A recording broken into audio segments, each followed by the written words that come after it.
Сайн байцгаана уу залуусаа. Ингээ дараагийнхаа бичлэгээр уулзж байгаадаа баяртай байна. Тэгээ зундаа бэлтийн нэртэй контент маань та бүхэндээ хүрж байна. Тэгээ зуны дэлгэр сайхан улирал эхэлж байгаа учраас бүгдээрээ автомашина бас аялал зугаалганда бэлтцгээе. Тэгээд үүний тулд эхлээд моторын тосоо солилцгоё. Мөн автотээврийн улсын үзлэгтээ орцгоё. Шил арчигчныхаа шингэн нэмж хийе.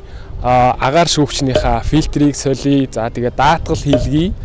Мөн татвар хураамжаа бас төлцгөөе. Тэгээ дээрх бүгдийг хийгээд мөн зуны дуугаа бас өгсрөх ёстой байгаа. Тэгээд за ингээ дээрх бүгдийг хийгээд бүгдээрээ машинаа бэлтцгээе.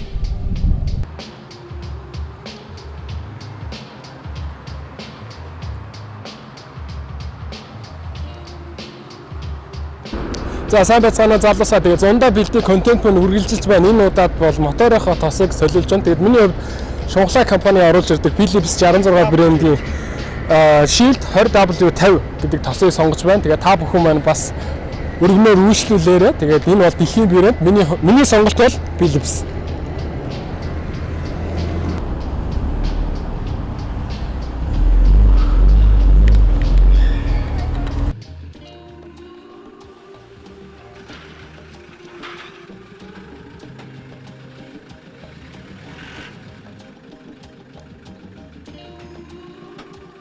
Зундаа бэлтийн контентын маань нэг хэсэг дугуй солих ажил маань эхэлж байна.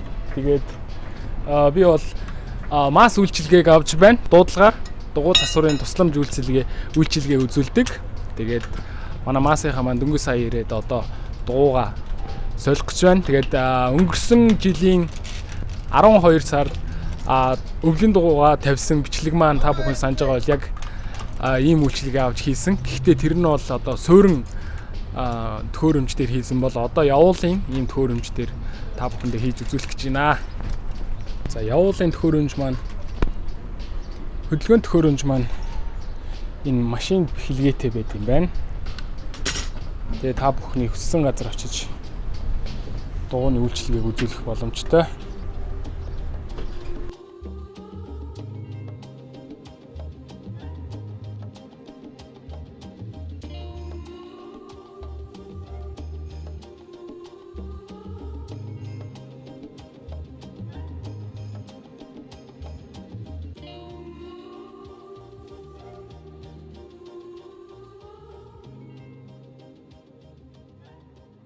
Тэгээд албаны хүний хэлснээр бол автомашины салхины шилний бохирдол нь автомашины осол зөрчил аваар гарахад бол нилээдгүй том нөлөө үзүүлдэг гэж надад хэлсэн. Тэгэхээр бүгдээрээ жолооч бид нар маш хариуцлагатайгаар автомашиныхаа урд салхины шилийг цэвэр үзэгдэх боломж сайтай бохирдолгүй байлгах ёстой юм байна. Тэгэхээр бүгдээрээ автомашиныхаа шилэнд зориултын шингэнээр дүүргэж байгаараа ус бол хийж болно зуны улиралд.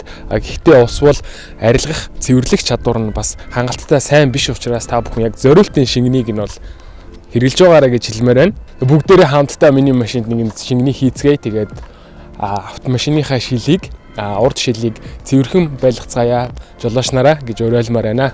Тэгэхээр миний хувьд миний машины шингэн бас дууссан байсан. Тэгээд шилээ бас цэвэрлж чадахгүй яваад байсан. Тэгээд миний хувьд ийм бодис шингэн авсан байгаа. Тэгээд та бүхэн машиныхаа капотыг онгойлгох юм бол энд нь ийм тэмдэглэгээтэй, энэ цонх цэвэрлж байгаа юм шиг тэмдэглэгээтэй ийм шар тагтай сав байгаа. Тэгээд үүнийг онгойлгоод шингэнээ онгойлгоод яа ингэж хийчихэндээ зориултын шингэнийг хэрэглэх юм бол илүү найдвартай сайн цэвэрлэгдэнэ. За энийг унцар сав хайдаг газар таях ёстой. За энэ тагаа буцаагаад бол таглалчнаа.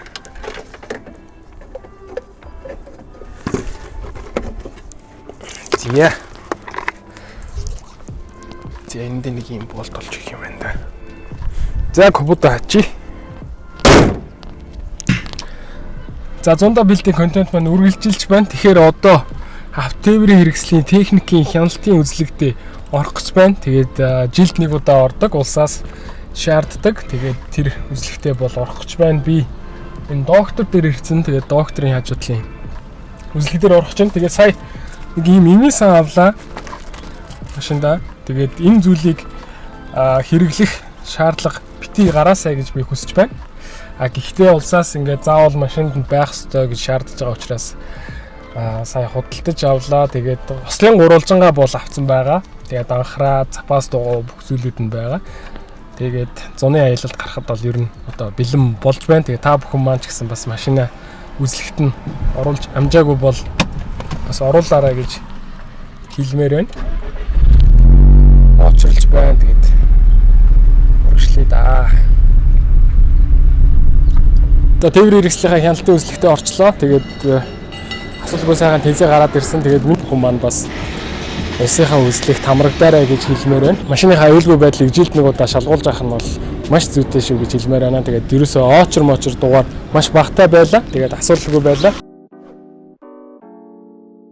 За сайн байцгаана уу залуусаа. Тэгээд зундаа бэлдээ контентын маань үргэлжлэл явж байна. Тэгээд нэг хэсэг маань бол даатгалтай холбоотой байгаа. Тэгээд 100 болж байгаа юм чинь хар шилтэй байна. Гэхдээ одоо шилээ авчих. Би болохоор бас жоохон даатгалын буруу ойлголттой байсан байгаа. Тэгээд чи надаа яг зөв ойлголтыг хэлээд өгөөч. Би одоо нэг 45 билүү 55 мянган төгрөгөөр ингээд даатгалсан байгаа шүү дээ танад тий. Тэгсэн чинь ингээд зогсоол дээр байхад миний машиныг гэмтээсэн. Тэнгүүт одоо би яг яах ёстой нь мэддэхээ болчихж байгаа байхгүй. Ийм тохиолдолд яг яа дээ. Хин одоо миний гэмтлийг барагдуулсан лоо. Жишээ нь би бол одоо ямар хохирлоо барагдуулмаар байгаа байхгүй. Ер нь бол яг автомашин дээр бол хоёр төрлийн даатгал байгаа. За нэг нь бол яг нөгөө албан журмын даатгал буюу хуулиараа бол заавал даатгалах хэрэгтэй. Жолооч бүрхэн одоо даатгалах хэрэгтэй юм даатгал. Нөгөө даатгал нь болохоор тээврийн хэрэгслийн даатгал. Энэ нь болохоор яг таны машин дээр чинь одоо яг таны машинд учирсан хохирлыг тэр тээврийн хэрэгслийн даатгалаараа барагдуулна гэсэн үг. Албан журмын даатгал нь та бусдад хохирол учруулсан бол тэр хохирлыг барагдуулна гэсэн үг. Одоо зогсоол дээр байж байгаа хин нэг нь таны машиныг мөрөгчлөө гэхэд тэрийг та албан журмаараа ингээд cover хийж чадахгүй байхгүй юу? Тээврийн хэрэгслийн даатгалтай бол за би өөрөө тээврийн хэрэгслийн даатгалаараа барагдуулъя гэд барагдуулж болно. Манай байрны зогсоол дээр нэг хүний машины яндангийн госцсон байсан байхгүй. За. Ямар хэцүү. За, ер нь бол яг даатгалын үнэлгээ нь таны машин зах зээлийн ханшин хэдтэй байна. Тэр үнэлгээнээс тогтно. За хамгийн бүх одоо 5 эрсдлээд өгөхгүй юу? Тэр 5 эрсдлээ тавуулангийн авлаа гэхэд машиных нь үнэлгээнээс хамааруулаад 2.5%-аар даатгуулна гэсэн үг. Тийм. Гэхдээ та эрсдлээ сонгож болно. Яг хүмүүс ер нь дийлэнхдээ зогсоолын эрсдэл, хөдөлгөөнд оролцож явах үеийн эрсдэл гэдэг энэ хоёр эрсдлийг бол ихэнхдээ дандаа сонгодог. Гэхдээ бид нар илүү одоо нэмж зөвлөхөд одоо хулгай эрсдэл байна, байгалийн эрсдэл байна, тий, галын эрсдэл байна. Одоо ялангуяа нөгөө сүүлд чинь нэлээд газар мазар хөдлөөл тиймэрхүү тохиолдод байгаа шүү дээ. Сая нөгөө дээрээс ингээд барилга нураал зогсоол дээр байхад тэр үед бол яг нөгөө байгалийн одоо хүчин зүйлээс болоод машин тань гэмтчихлээ шүү дээ. Тийм. Тэгэхээр ер нь бол энэ 5 эрсдлүүдийг тавуулангийн авцсан байхад бол бүрэн хамгаалалттай байна л гэсэн үг. Даатгал маань онлайнаар хийлгэж болох уу? Энийг бол онлайнаар шийдэх боломжтой. Та нэг бол манай Facebook-оор холбогдож болно чатботоор. Эсвэл 77 930 руу холбогдоод тэгээд машины зургийг бол мэдээж та өгөөрөө зургийг аваад явуулчих болно шүү дээ, тийм. Тэгэхээр заавал нөгөө бид нар очиод ингээл үнэлээл ингээд авах шаардлага байхгүй. Утсаар эсвэл онлайнаар холбогдож байгаад даатгал хийх юм боломжтой байгаа. За, баярлалаа. За, одоо нэг асуулт байна. Зуны улиралтай холбоотой ерөнхийдөө даатгалтай холбоотой хэлэх зүйл байна уу? Одоо жишээлбэл манай залуус маань одоо 100 жилийн хөдөө гадаа явна. Тэгэл үүрээс бороо шороо тэгэл юм болно. Тэгээд энд гоё тохирсон тийм гоё даатгалын үйлчлэгээ танахаас юм байгаа юу? За яг нөгөө зундаа бэлтээгээд манай даатгалууд аян эхэлж байгаа. Тэгэхээр энэ дээр яг зөвхөн ганц таны машиныг одоо эсвэл таны жолоочийн хариуцлагын даатгалыг даатгахаас гадна нөгөө энд үлдэж байгаа эд хөрөнгөөс бид нар мартчихад байдаг.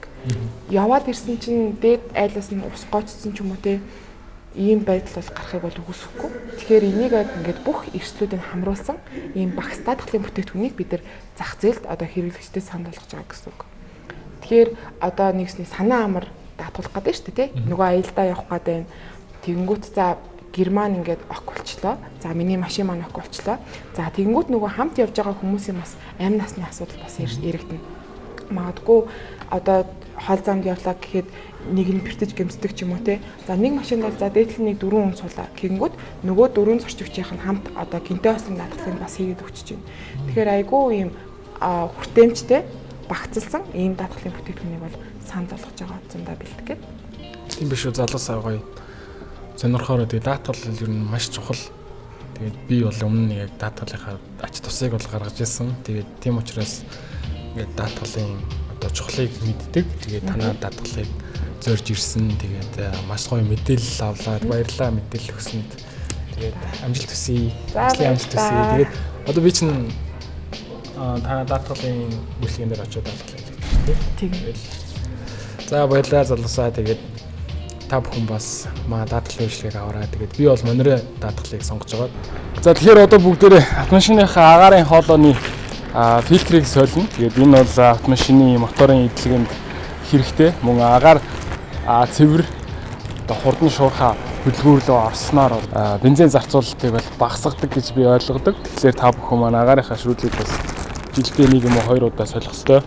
Миний машины агаарын урсгал бол энэ хоолойгоор дамжаад энэ хайрцагдах фильтрээр шүүгдээ тэгээ ингээ хөдөлгөөрлөгөө ордог. Тэгээ бүгдээрээ энэ сенсорыг салгаад, энэ хоёр дэлгүүрийг салгаад, энэ хайрцгаа аваад хуучин фильтрээ аваад тэгээд оронд нь шинэ фильтрээ ингээ суулгаж өгөх ёстой.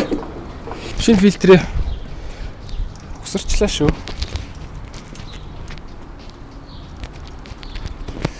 Тэнд харагдчих байна. Тэгээд хуучин фильтр нь юм тосон, минийх юм тосон фильтртэй байсан. Тэгээд би энийг гоё цэвэрлж хийж болдог. Тэгээд заваараа энийг гоё цэвэрлээ хийчихнэ.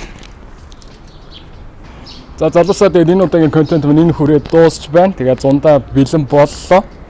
Тэгээд миний хувьд татвар хураамжаа смарт карт цэгийн-мэнээр ороод төлчихсөн байгаа. Та бүхэн ч гэсэн вебээр нь ороод төлөхөд бол маш хялбар юм байлаа. Банкныхаа аппликейшн рүү дамжиж ороод тэгээд QR кодыг уншуулад төлчихдөг. Тэгээд энэ зоныг адал явдалтай аюулгүй өнгөрүүлээрэй гэж хүсье. Тэгээд контент минь энэ үрээр өндөрлж байна. Баярлалаа. Баяртай.